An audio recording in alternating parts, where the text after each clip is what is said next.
Haven't started yet. Please go now. Okay, We are okay, live. Go, okay. please. Can I start now?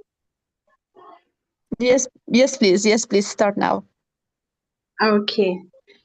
Good morning, good afternoon, good evening, everyone. Welcome to today's session. My name is Aka Melanie Atu. I'm the project coordinator for Voices for Women Cameroon and a committee worker and a Women Ascension Skills Development Fellow. I'll be your moderator today. Before we begin, please keep your microphone muted. If you have questions, drop them in the chat or raise your hand during question and answer session. Slides will be shared to us at the end of the session. Our topic today will be talking on skills for business development and financial literacy link. This session will help you understand key business development skills. For example, identifying opportunities, attracting customers, building customer relationship, developing value propositions to grow your enterprise. Financial literacy, how to manage money wisely, make informed financial decisions, ensure your business remain sustainable and profitable.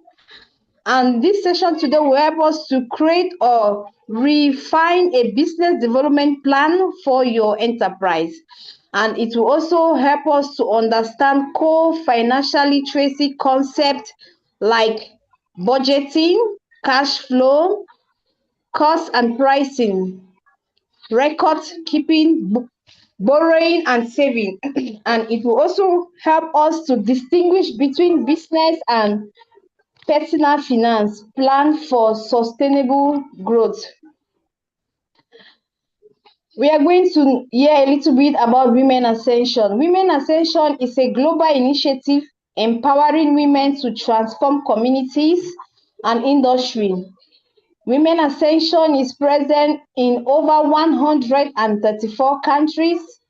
It provides a platform for women to lead, learn, and lift others. The department organizing today's session is Women Essential Skills Development Batch 2 2025, which is headed by Madam Adifa. This program equips women with the entrepreneurial skills to succeed in business and leadership.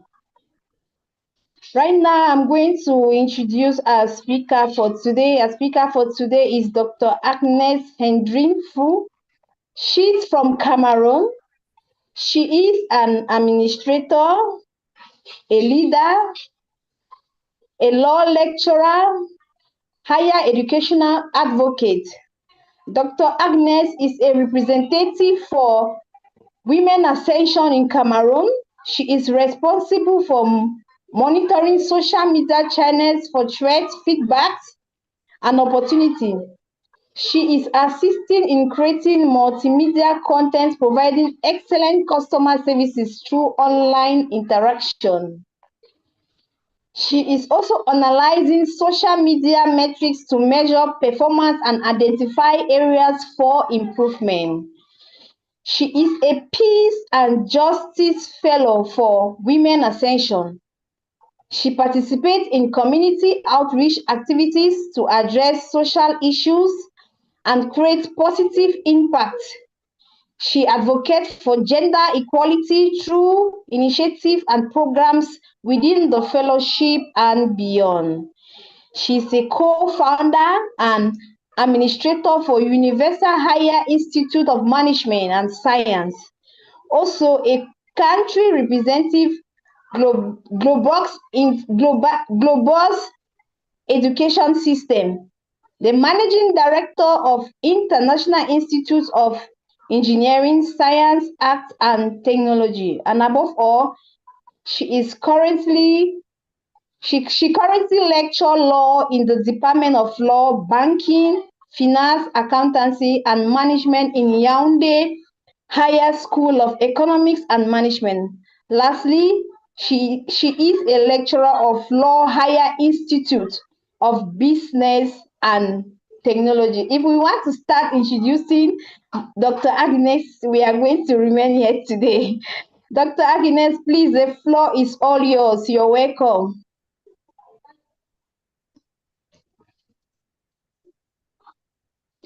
Thank you so Hello, much, Dr. Aka. Agnes. You're Yes, welcome. can you get me? Thank you. Thank you so much, Aka. I don't really think I deserve all of what you've just said, but I'm so grateful. I am Dr. Agnes Hedrick. I am from Cameroon. So good morning, good afternoon, good evening to all who are attending this webinar session for today. We will be looking at skills for business development and financial literacy. And it is presented by myself here, Dr. Agnes Hedrick through Anwi. I would just like that they should move to the next slide.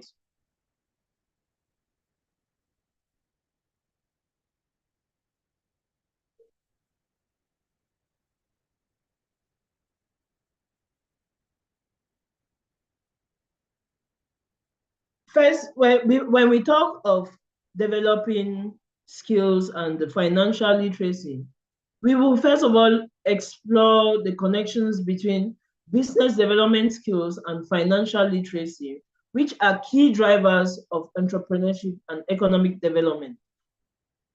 Next, please.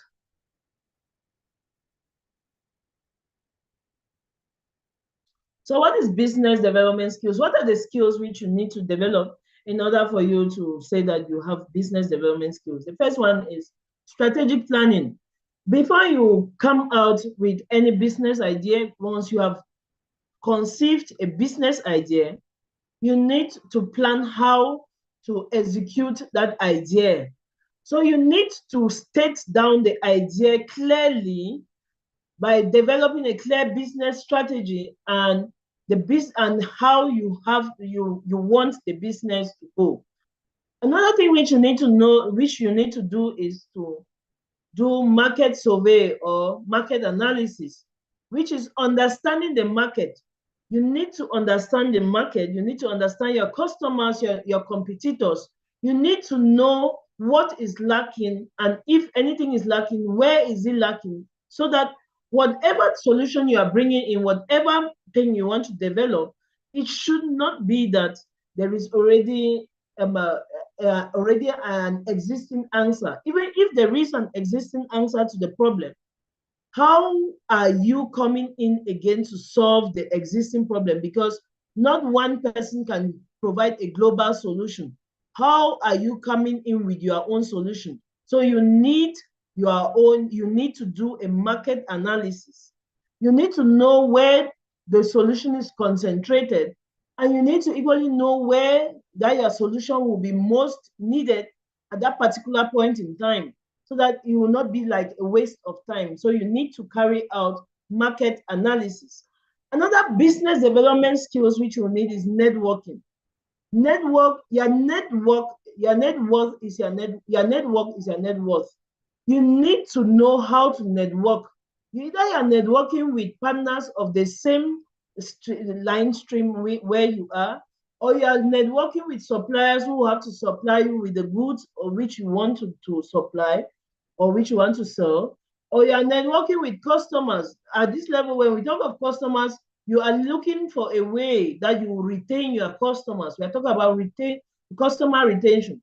What is that? How are you networking? You have to put in place strategic networking mechanisms in order that you get partners on board, you get suppliers if you are into goods and services, or you get customers. And lastly, you need to be innovative. You need to identify opportunities for growth and improvement. And you need to be innovative in what you do. If you start up a business and you're not innovative, you just want to copy and paste, you are just wasting your own time. So you need to be very, very innovative, following the trends, and also the kind of solutions which you apportion to the business strategy or the business which you want to develop. So we say that in order for you to develop your business skills, you need to plan strategically. You need to carry out market survey. You need to network. And when we're talking about networking, we're talking equally about you need to equally have negotiation skills, because it is the negotiation skills that will assist you to be able to negotiate, to network better. And you equally need to be innovative. Next, please.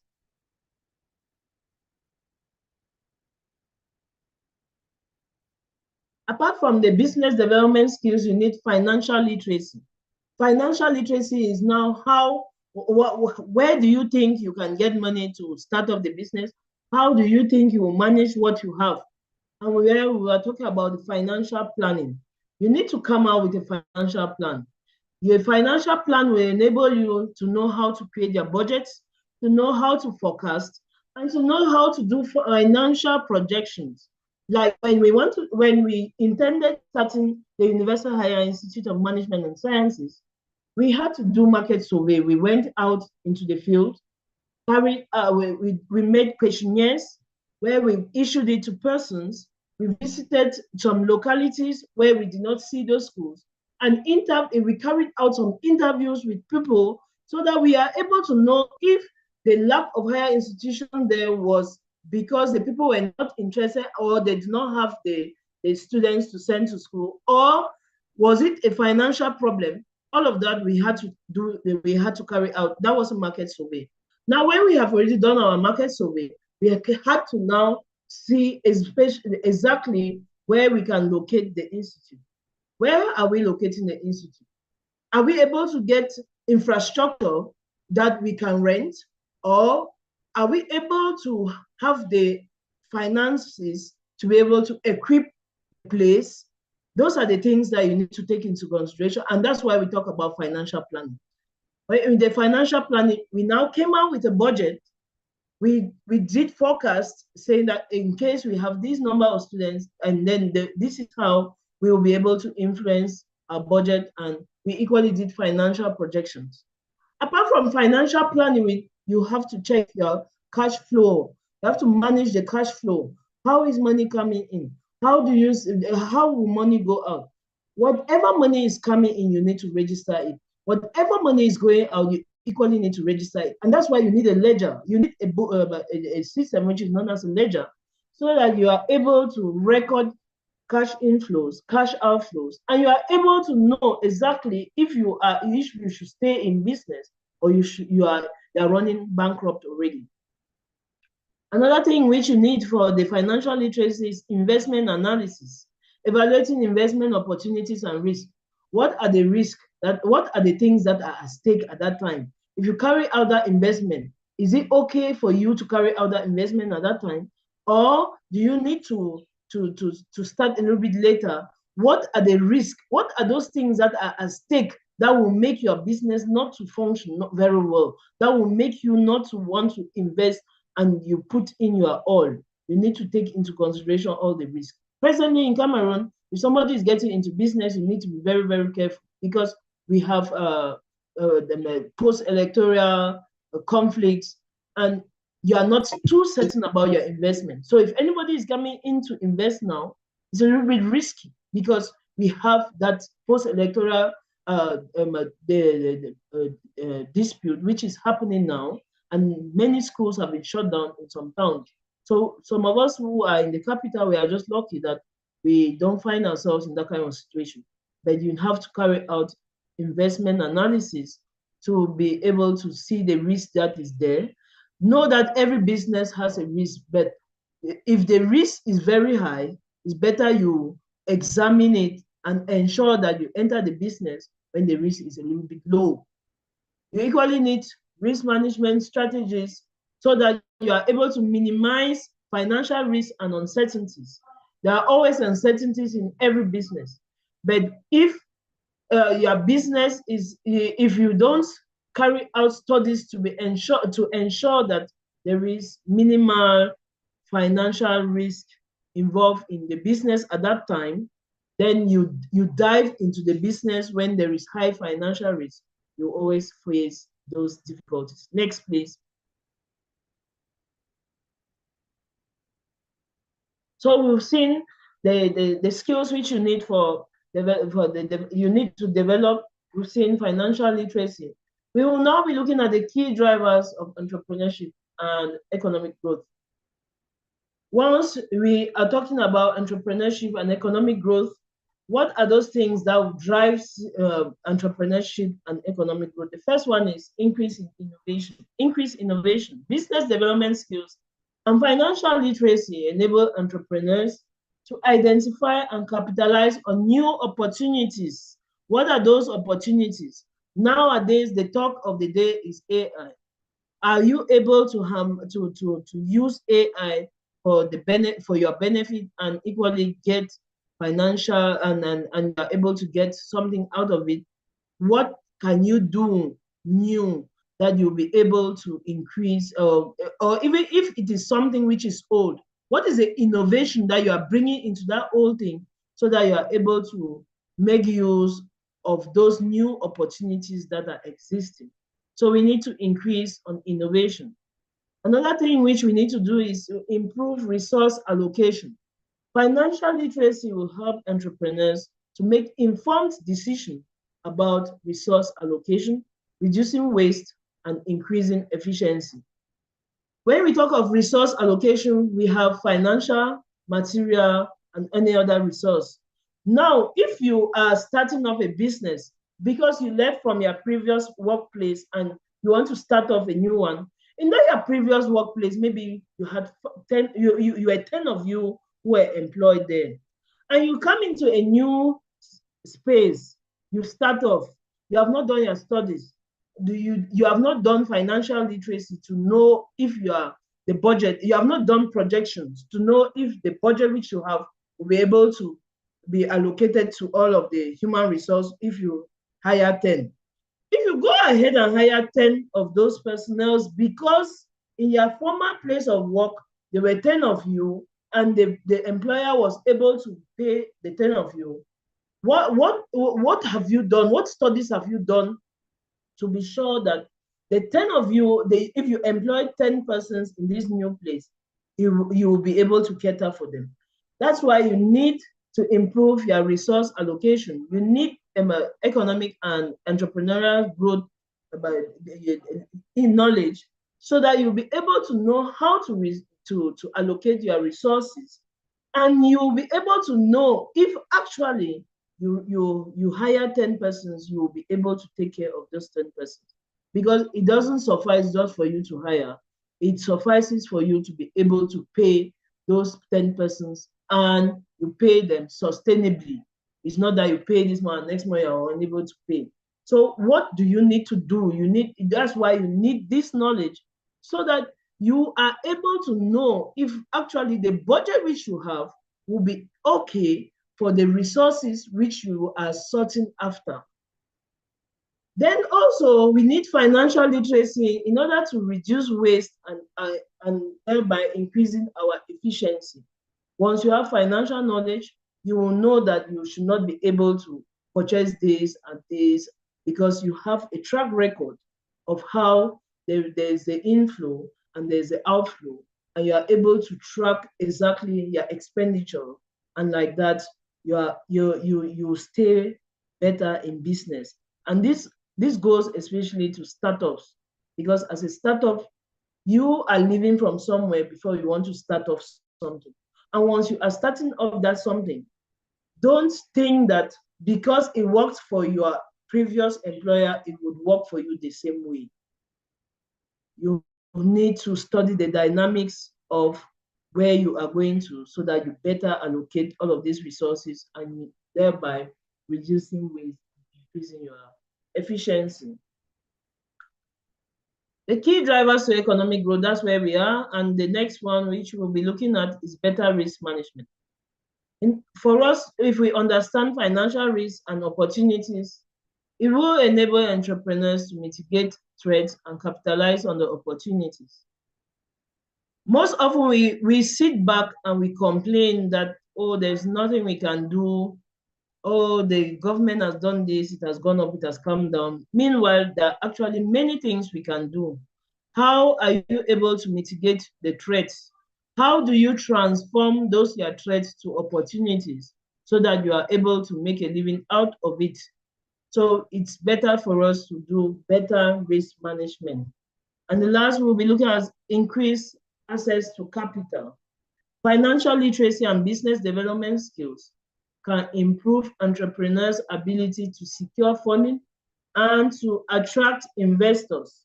Once you are an entrepreneur who has knowledge in managing a business, who has knowledge in managing finance, then you'll be able to secure funding. You'll know where to outsource, you know where exactly to send your grant. If you want to write a grant for funding, you know exactly who funds what, and you'll be able to attract those fundings and thereby attracting investors into the business. Next, please.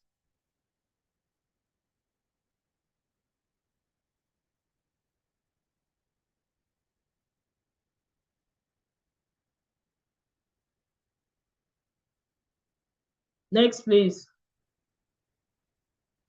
I have changed it to the advantages. I think that is what you are referring to. I'm afraid that it is not showing on the screen. So just let me see what can I do.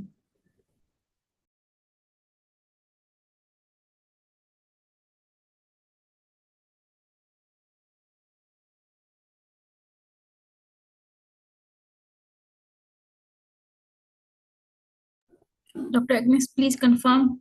Can you see the screen?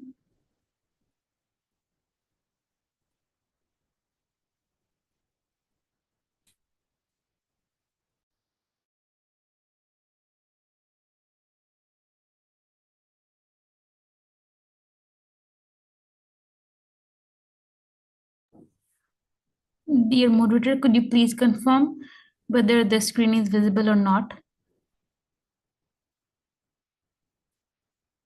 Yes, the screen is visible. I can see it. Thank you so much.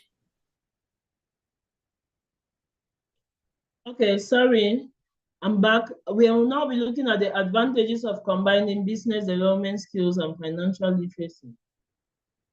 What are the advantages if you've done if you have some business development skills and and financial literacy? First, it will enhance entrepreneurial success. When you combine these two, it increases your likelihood of entrepreneurial success. There is no way that you will be able to do your business studies. You'll be able to know exactly the kind of opportunities to grab. You have knowledge in how to manage your finances, and you are actually doing it very well, then you will not succeed in your business. It's only when you are not doing it well that you realize that in no time you have to run out of business. Another advantage is economic growth. Entrepreneurs who possess both skills can contribute to economic growth by doing what? By creating jobs, innovating, and creating and increasing productivity. We, as part of the founders of of UNIMAS, or of the Universal Higher Institute of Management and Sciences, we've been able to create jobs over the past 3 years that the institution has been existing. We've created jobs, permanent jobs, for at least 7 persons permanently, and more than 100 persons as part-time workers. So you realize we are able to create jobs, and like that, it reduces the pressure on the government to have to create jobs for many people here in Cameroon. With skills in with business development skills and financial literacy, we are creating innovation and increasing productivity. Our institution is a little bit different from others because we are even termed an entrepreneurial university. And why are we termed an entrepreneurial university? Is because we do our studies. We have hands-on studies. Hands-on studies whereby once you are studying with us, we give you the practicalities of what you are doing on the field when you are still in the campus. For instance, there is a hospital, there is a teaching hospital which is on campus, which gives a room to the students to learn. Like when patients come in, it gives the opportunities for students to go and learn from the nurse who is on campus. And equally, we have farms whereby students go to practice there. We equally have sites where students equally go to assist to construct, especially for the civil engineering students. So you realize we have not created only jobs, but we are being innovative in the way we do our things. And in that way, we are able to stand out because that is what the learners of nowadays they need, and they are actually coming for it. So that's why when we talk of you having business development skills and financial literacy knowledge, you will be able to make you to become an entrepreneur. You will create those jobs out there. You will be innovative because innovation even comes like it's a must do something. Because if you have to stand out of their competitors, stand out of those who are already existing and those who are even coming into the business, you need to always have a critical thinking set of mindset whereby you have to always be innovating, be changing things, try new things, try old ones, try the ones that will work, try the ones that will not work. And at the end of the day, you will know exactly which one works for you and you will go in for it. In that way, it's increasing productivity. I will tell you that when we started in 3 years back, we had just 3 workers. But if today I'm telling you that we have 7 and even 8, and we are having more than 100 part-timers, it tells you that we are increasing our productivity is increasing. And now we go to competitive advantage, which is another advantage of combining business development skills and financial literacy.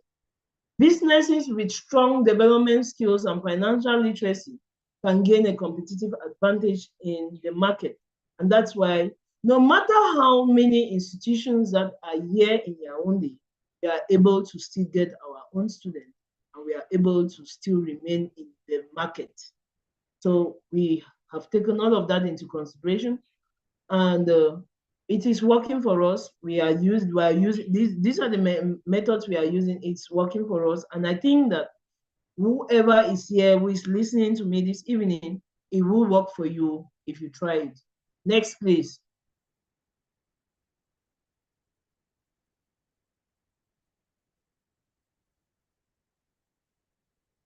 Now we'll go to understanding the core principles of financial management. We have been talking about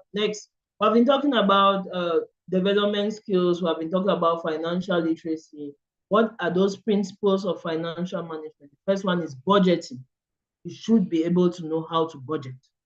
There is a template which we develop to assist our staff to be able to budget. And this budgeting, the least thing you do, you are able to budget it. When I say we control our cash inflow and our cash outflow, it's because we do budgeting. You budget whatever thing you are doing. At the end of the month or at the end of the day, you will be able to know exactly how to plan your income, how to plan your expenses. And that's why you can project into the future that, okay, if you do this, then you still continue to achieve your financial goals. The next is saving. We have put in place a saving mechanism for our workers in particular, whereby since we do pay them through the bank, we have encouraged them to open accounts with the bank. And as they have opened up accounts with the bank, they have a certain amount of money that they have now they have taken an undertaking with the bank to deposit that amount of money every month in their savings account. That's a way that we are using to encourage our staff to save, setting aside a portion of income for short-term and long-term goals. That's just it. So we encourage each and everybody who works with us to be able to save, because you will never know what awaits you in the future. The future is always very uncertain. So in order for you to meet up with the uncertainty that awaits you in the future, we encourage them to save. We have encouraged investment, and that's why we will proudly give portions of land to our workers to maybe do farming or to maybe It could be either crop production or animal production.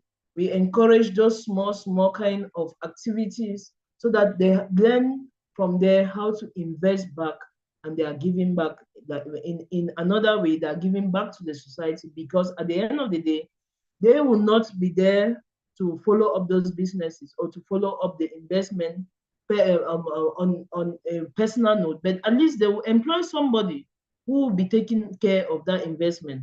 And by so doing, they are already providing employment for at least one person too. Investment is a way to grow wealth, and you could do it through bonds, you could do it through real estate, but we have done as through farming, where we encourage little farms or little crop productions or animal productions. Another principle of financial management is risk assessment, identifying and managing potential financial risk.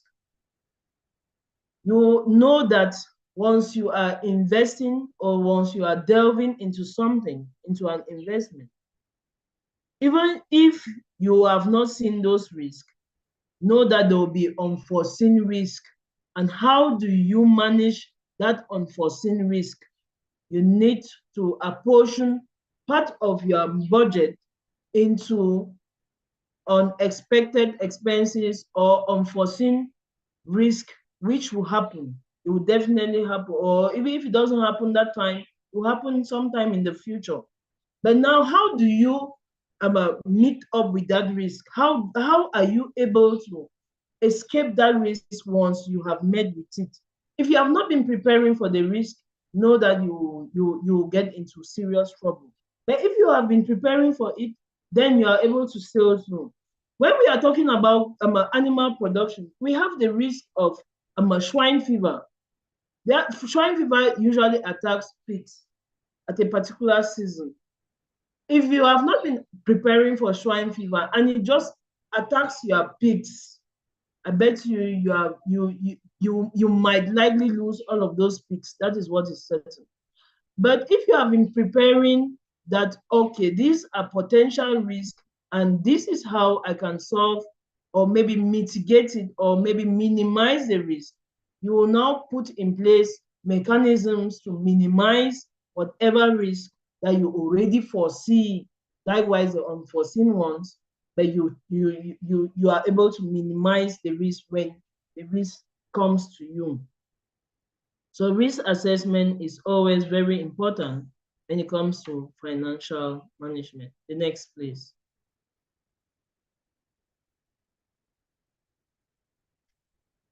So we'll now be looking at the advantages of effective financial management. Why should we do effective financial management? Why should we even have knowledge in financial literacy? Why all of this?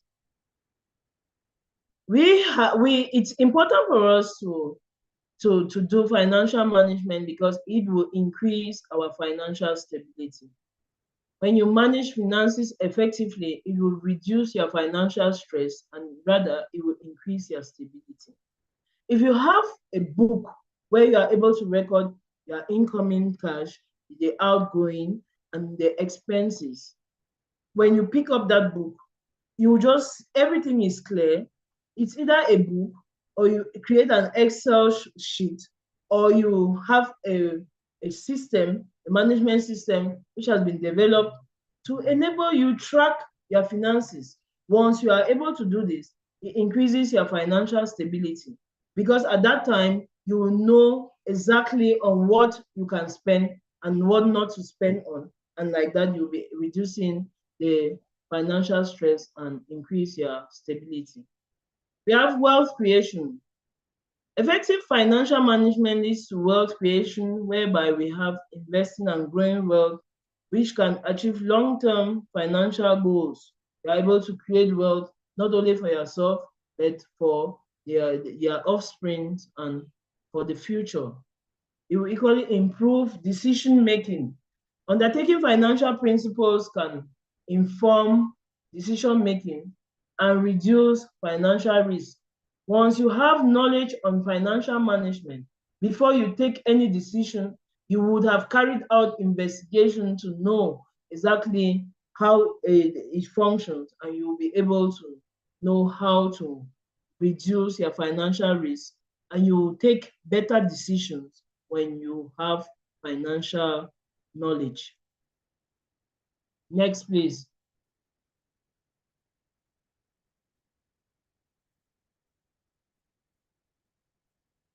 Now we'll be learning how to design and grow sustainable business model through innovation and strategic planning. Designing and growing a sustainable business model requires innovation, strategic planning, and a deep understanding of your market and your customers. If you are next, so in order for you to design and grow sustainable business models, you need to be innovative, you need to plan strategically, and you equally need to understand your market and your customers.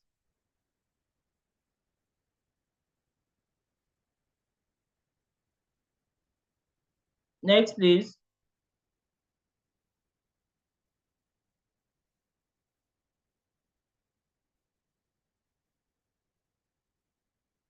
We'll be looking at the key elements of a sustainable business model. When we talk of a sustainable business model, we'll look at value proposition. The value proposition will define a unique value proposition that meets customers' needs and differentiate your business from competitors. How do you overcome financial risk? Well, how do you develop a sustainable business model? Well, you first need a value proposition. What is that unique thing that you are bringing into the business that will meet customers' needs and it will equally differentiate you from your competitors? One of it is branding. The way you brand yourself will enable you to develop a sustainable business model, because your branding will make you to be able to be different from others.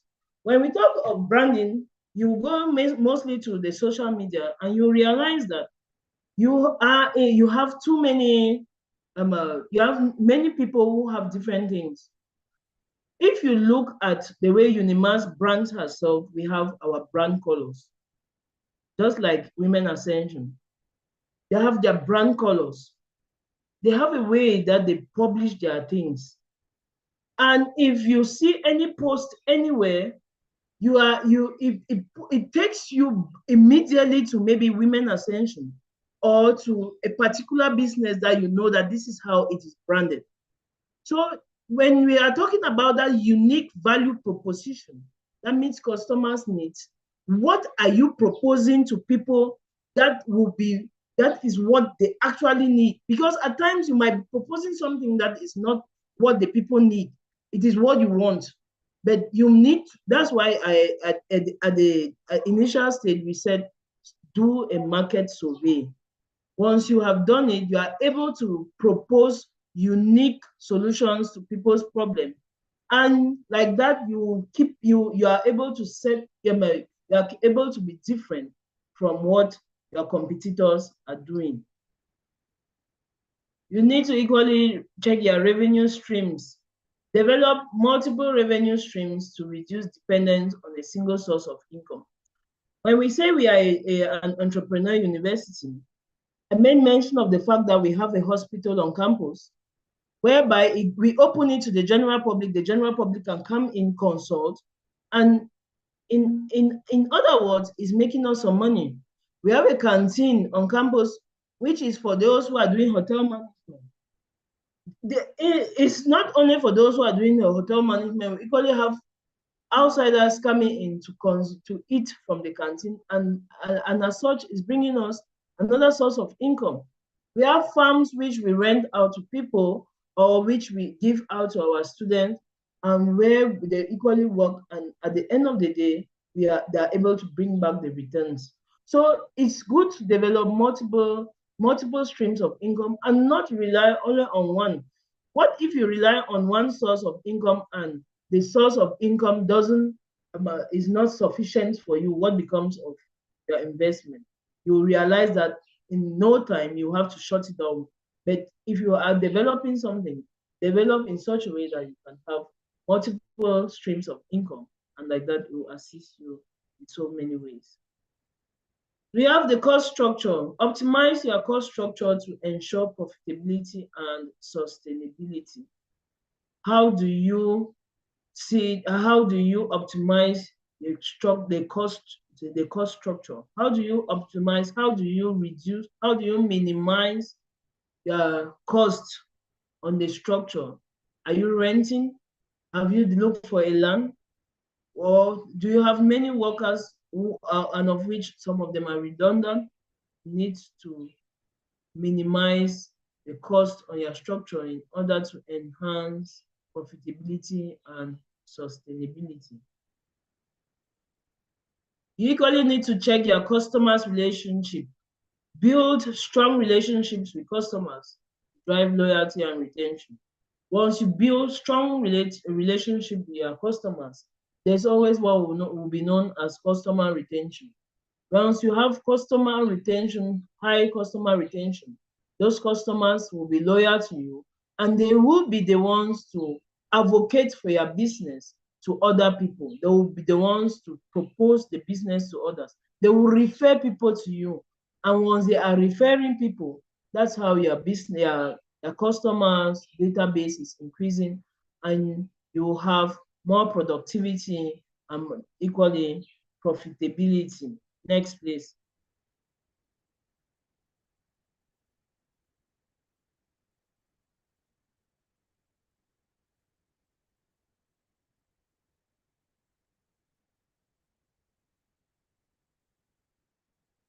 Strategies for growth. What are the strategies that you need to grow? We have said the first one is innovation. You need to be very innovative. Once you are in business, you always see that there is a need for you to be innovative. And gone are the days where maybe people just have to copy people's knowledge, you paste it, and you start complaining. You need to be very innovative. And innovation comes with a critical mind. You always have to be critical, you have to have a critical mind, you have to be thinking critically. Like in our institution, we have an incubation center whereby students come, sit there, and they are able to innovate, they are able to think out of the box, they are able to bring up new things that is current. And once they bring up those new things that is current, we are able to embrace those we can embrace. And at the end of the day, you realize that we are able to stay ahead of our competitors. The next is market expansion. Expanding to new markets and segments to increase customer base. I will still give the example of Unimas. Unimas has expanded. We now do not, when we want to do campaign for the school, we don't end only in Yaoundé, though the school is located in Yaoundé. We go to those suburbs, we go to those places that we know that we can easily get students, and we expand and go that way. When Unimas started, we started with a campus at a site called Corbison in Yaoundé. But later on, we expanded the market, we expanded our campus, and now we have 2 campuses. And it's because we saw that there was a need for a second campus to be able to absorb the students that were coming from the new direction where we put up the campus. So you need to do, before expanding the market, you need to carry out studies so that you know exactly if there is a need for you to increase your customers' database and go that way, or you should remain where you are, or what else can you do in order to increase your customers' database. That's why you need survey to be able to do that. The next is partnerships. We have signed strategic partnerships with many, be it hospitals, be it civil engineering companies, be it whatever that we have signed. We have signed strategic partnerships in order to access new technologies, in order to access the market, and in order to get more customers. Even when we talk of partnerships, we have signed partnerships with many secondary school principals, whereby, because we know that The students come from there, and it's good that we sign those partnerships with them so that when the students are through, they are able to come to us. So those are partnerships that we have signed. We have digital transformation, leverage digital technologies to improve efficiency, reduce costs, and enhance customer experience. The world has gone digital, and with a single click, you are able to know exactly where to get what.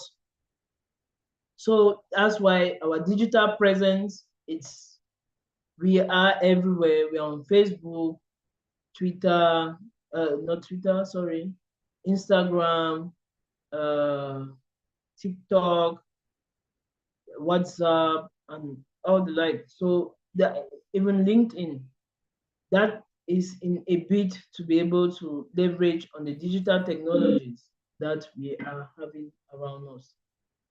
So those are some strategies for growth. Can we get the next, please?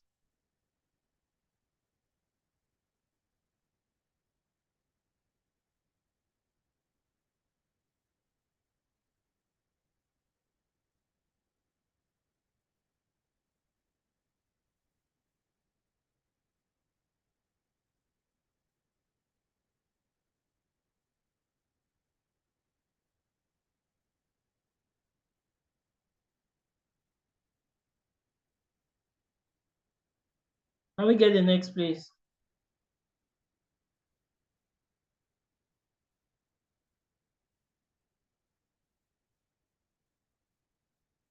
So what are now the best practices that people are encouraged to practice? Conduct market research. If you want to take an advantage of an opportunity, or you want to start off a business, or whatever thing that you want to do, you need to understand your target population, your target market. You need to understand your customers. Who are those that you want them to enjoy from what you are putting up? You need to understand your competitors. The next best practice, which I'll tell people, is to develop a business plan. Create a comprehensive business plan that outlines your strategies, goals, and financial projections. So a business plan is imperative for your business. You need to equally monitor and evaluate. Regular monitoring and evaluating your business performance to identify areas for improvement. And that's why it's always advisable to have a suggestion box, because with that suggestion box, people will be the ones to assist you. You cannot auto-evaluate yourself and you think you are just too perfect. Allow people to evaluate you. Have a suggestion box. Have a mechanism for feedback. Once you have that feedback, you'll be able to improve on your business. Stay agile. Be prepared to pivot and adjust your business model as market conditions change. Change as the people change. Change as things around you are changing. If you are able, don't be static, be dynamic, change. They always say change is the only constant thing that exists. You should be able to change when it's time for you to change. So those are some of the best practices that will encourage people to have. Please, next.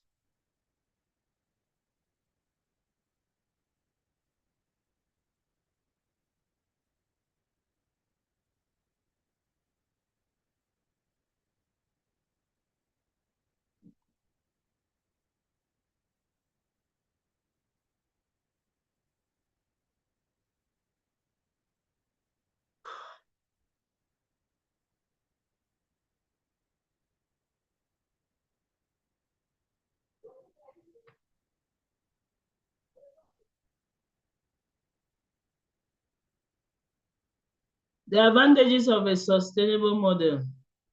We have long-term success. So you will not be leaving business anytime soon. So that's where we talk of a long-term success. You will not be leaving business anytime soon. You always you have something that you need to do so that you continue to be in business. You have competitive advantage. You always have a competitive advantage over any other person. who is carrying out that business that you are carrying out. You equally have increased value. You would have increased the value of those who are living from that place. And when I say so, I give the example of the students who will live from our institution. You realize that they have not gained knowledge only from the studies that they came to study. They have gained other entrepreneurial kind of skills. They have gained other knowledge which is necessary for the society. But if and that makes them stand out from those who went elsewhere, and it increases our values, and that's why they're able to recommend or advocate for us. We have improved resilience. Once you have gone through a lot, you become more resilient. You know how to handle all the risk that is around you, and you equally know how to minimize the risk. Next, please.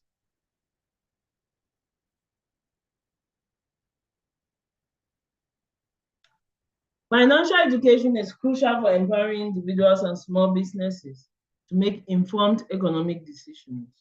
So it is why we are giving out this information today is so that you before you want to make any decision, it should be an informed decision. You should not be making any decision blindly. The knowledge tool will enable you to become financially stable. So you gain financial stability, you have financial literacy knowledge. With development skills, it makes you to become entrepreneurial. You'll be successful when you carry out an entrepreneurial kind of activity. And the end goal of whatever thing we are doing is for there to be economic growth in the society. Thank you all for your time. Thank you for giving me the floor to present this short presentation based on maybe my own life experience. And we'll be open to questions. This now is the time for question and answers. Thank you so much. Over to you, Madam Moderator. Thank you so much, Dr. Agnes. Thank you. Please, is the session now for question and answers. We have a question from Sheila. She's asking, kindly tell us the ways to overcome financial risks after investment. Thank you so much, Sheila, for the question. And in one of the presentations I made, I said that you should increase your streams of income. Have multiple streams of income. Don't rely just on one, because if that one fails you, you will realize that maybe you have to shut down the business. So first and foremost, I'll tell you to have multiple streams of income. You should diversify your investment. Don't just put everything in one, like we always say, don't carry all your eggs in one basket. Divide it in many of those baskets so that if in case one of those baskets fall, you are able to make out you are able to make out from the others. We equally have a way to minimize your risk is you should be innovative. Once you have started your business, you need to be innovative. You need to study how the others are carrying out their own businesses, and then try to carry out your own in an innovative way that will still continue to attract customers for you. Before coming up with that business, there are other people who have been existing and they have been surviving. How have they been surviving? And what is that new thing that you are bringing to differentiate yourself from them? That's why we will emphasize on innovation. Another one is that you should stay informed about market trends. If you know exactly how the market functions, you will know peak periods of that business. You will know when there's no business, and even when there are no businesses, you will not want to quit business because you know exactly that this is not the peak period for the business. Another one is getting feedback. Feedback is very important when it comes to business, and it will help you to minimize your risk. if you give room for people to give you feedback, you'll be able to get their candid opinions. And with that candid opinion, you will know what next to do so that you continue to maintain your customers. So those are some of the points I think that can assist you to minimize your risk if you've started investment.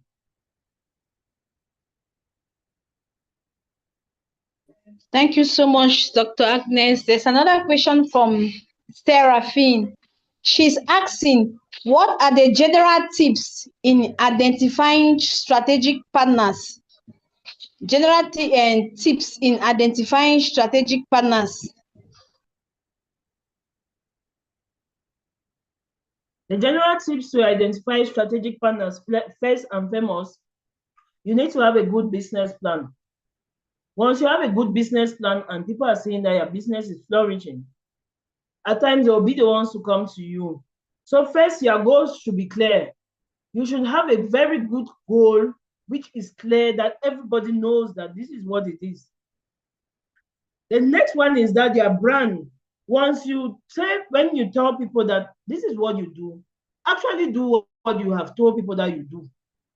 Once you are doing, when they realize that you are doing it the first year, the second year, and it's working for you, they will be the ones who come and look for you and say, no, I want to partner with this your initiative because they know that it is a good one. At times too, it's you now to look for those partners. You write to them, requesting that you want to have a partner, you want to partner with them. So, and then strategic partners, you can attend conferences that concerns your business, that concerns the same line of business. Like that, you will meet like-minded individuals like yourself, and people establish more partnerships. The social media can never be left out when it concerns identifying strategic partners, because the social media enables us to be able to get to those people. So I think with all of these tips, if there is any other contribution, maybe any member in the panel can give us, but I think that with these tips, you'll be able to identify strategic partners for yourself.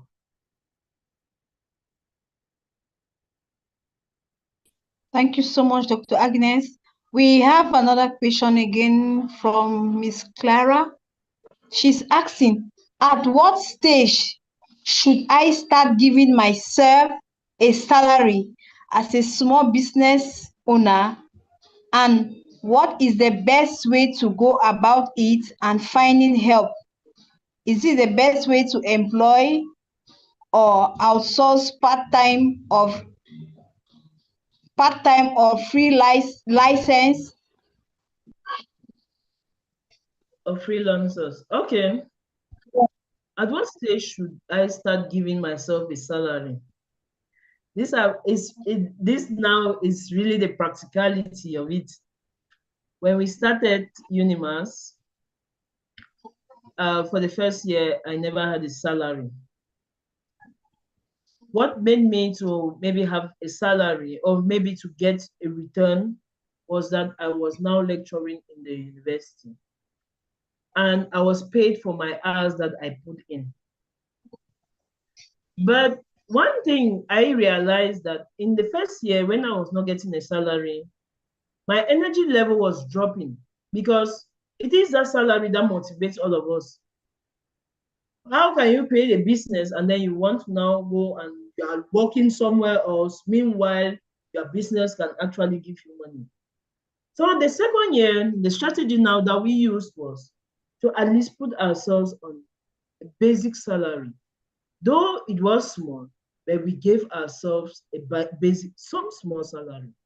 So at the beginning, in order not to incur too many expenses, we accumulated too much work. And that's why I can tell you that at the beginning, we had just 3 employees, but presently we have 7. Because at that beginning, we were not able to pay for everybody's services. Even up to now, we are still not very able to pay for many people's services.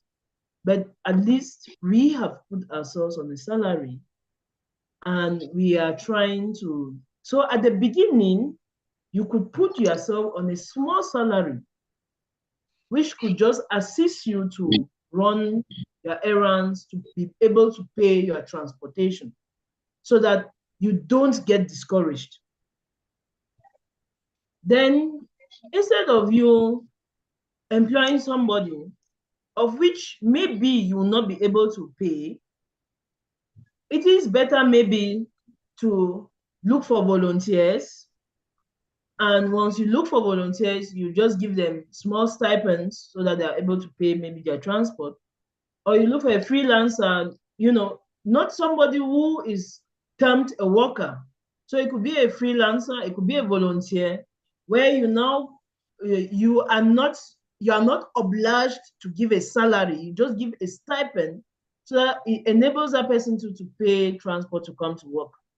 So I think that from the stage 1 of your business, put yourself on a small salary to encourage you to be there on a daily basis to enhance your growth of your business. Once you start your business and you want to employ the people and leave that business to them, of which you yourself have not really studied the dynamics of that business, you will not really understand it. It's better for you to be there, give yourself that small salary, and be there on a daily basis if you can.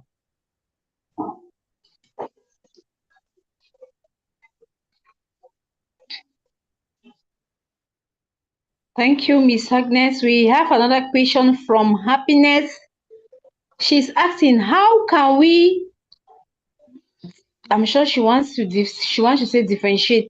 How can we differentiate between focus and change? Then she said, I understand sometimes we lack focus. That is why business fail. For how long can you focus? So she's trying to ask, how can we differentiate between focus and change? Okay.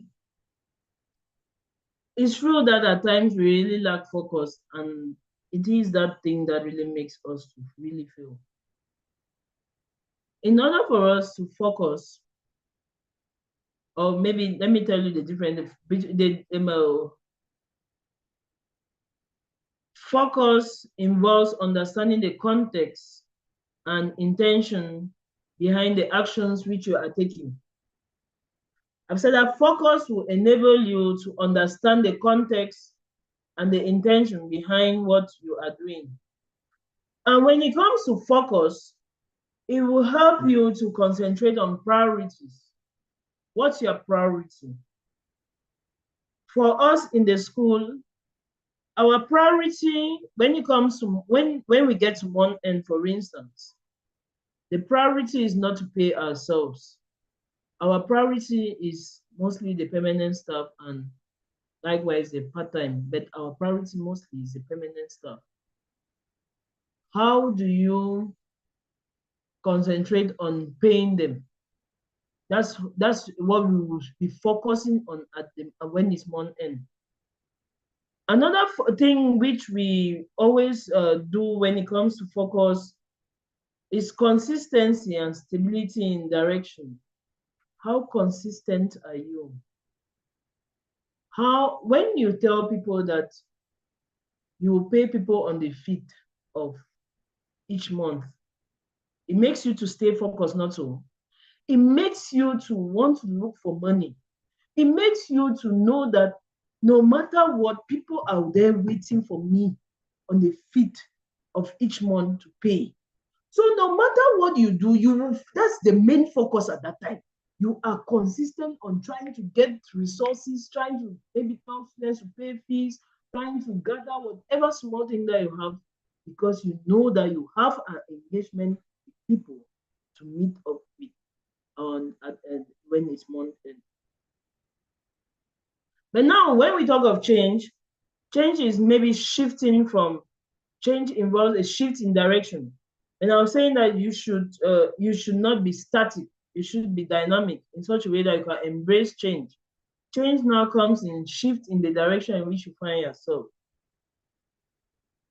You can shift in maybe the strategy you are using. Maybe you can change maybe the approach that you are using, but that's how change comes into the business.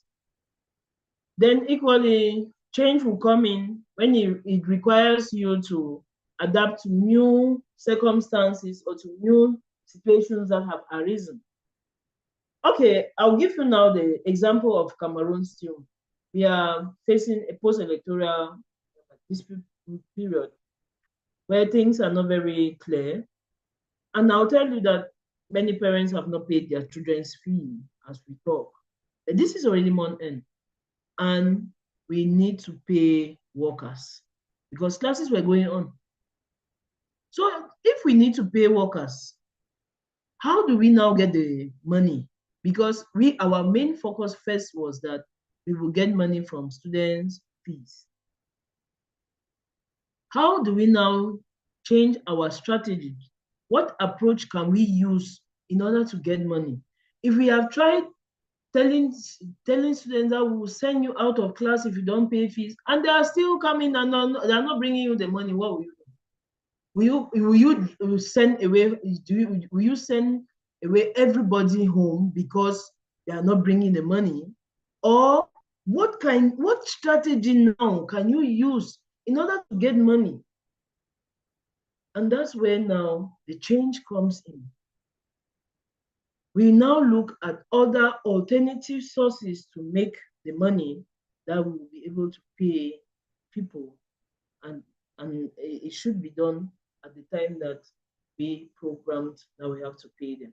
So you are focused on doing something. Meanwhile, change now comes with a change in strategy, or you want to change your approach, or you want to just shift from the direction, or you want to adapt to a certain change which is occurring. The present of a change that has occurred in Cameroon is the dispute, the post-electoral dispute. And now we have to adapt to it by not sending away students, but looking for alternative sources of our income. So I don't know if that answers your question, but in my own little way, I think that that's a little bit how to answer your question.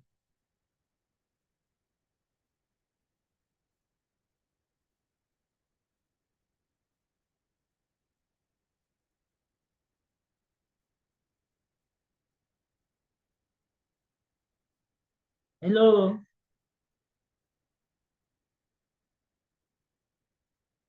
Hello. I'm sure this is the last question. Someone is asking, is it better to start our own business, or we have to work on big business companies? Which one make us to improve? Now, is it better to start our own business or we do what? Is it better to start our own business, or we have to work on big business companies? Which one make us to improve a lot? Both makes you to improve a lot. But most often, I'll advise people to not to leave school and start businesses almost immediately. They should work for somebody and gain the experience. Because when you're working for somebody, you understand the dynamics of the business, and you understand some situations that are on the ground.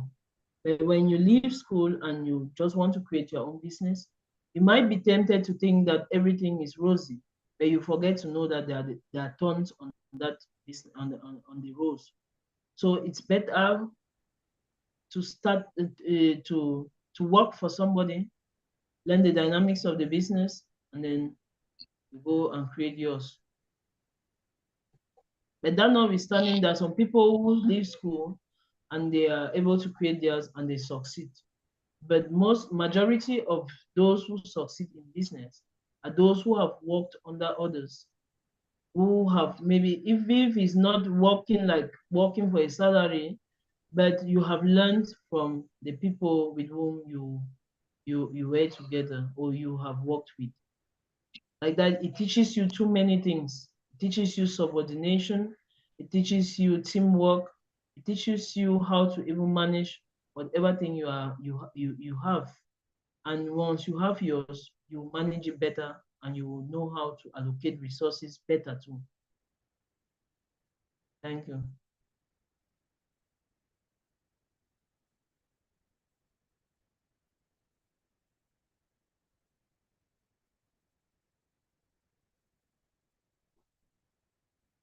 Madam Aka.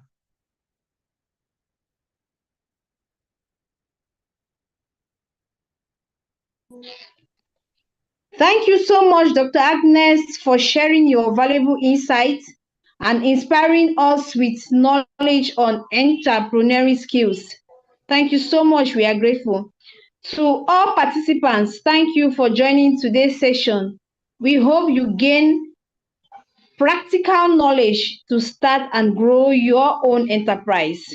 Remember, slides and resources for today's session will be shared with you. Stay engaged, keep learning, and continue supporting one another as you take steps towards your entrepreneurial goals.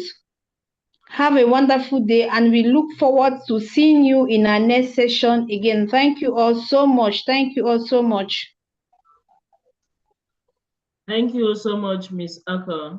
And Thank you so I much. am elated I was part of this session today.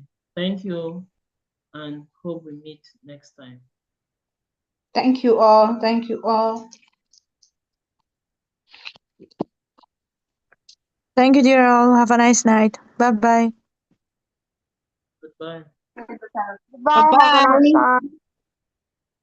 Thank you. Thank you.